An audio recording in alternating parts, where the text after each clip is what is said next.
pergi mana sayang? Kalau korang nak pindah sekali duduk kat rumah Janna Nick, jom ikut kita. Hello, welcome to Armanee Terrace house tour by Janna Nick. House tour. House tour by Janna Nick. Silakan, welcome. Welcome to our humble abode, which can be yours for a low price.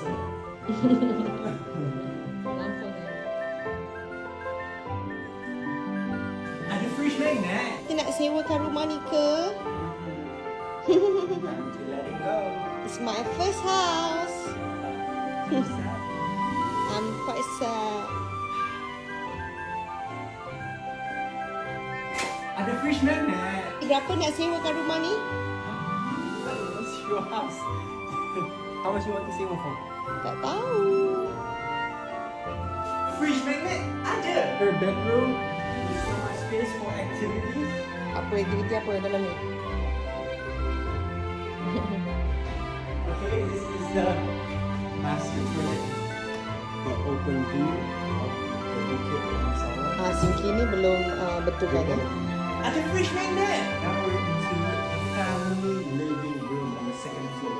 As you can see, it is enclosed with some glass panels. The purpose of this is so for the masak-masak di bawah, bau-bau tak dinaik ke atas sini. Sayang, no. Tak ada perkataan tak dinaikkan. Takkan naik. Takkan naik. Also, the bunyi kedua takkan naik ke atas. It's a bit Bunyi cannot naik, bunyi dengar. fridge magnet ada. Mungkin bilik nombor 2. I tak suruh you cakap pun.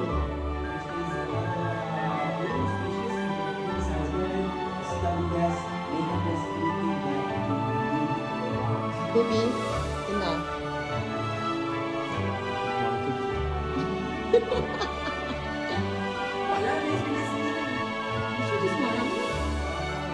Okay, I need your help, sayang. Come here. Okay, we have the third room. This is the third room from the top floor. Same layout as the room next door, so tak payah cakap banyak. The toilet is connected. Buka lampu. You can friend with the person next door.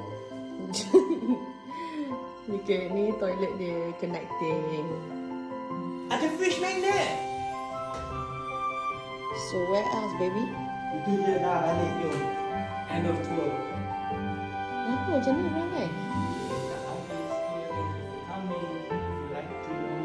Kalau nak tahu dilanjut lagi, boleh di contact. Not dilanjut sayang.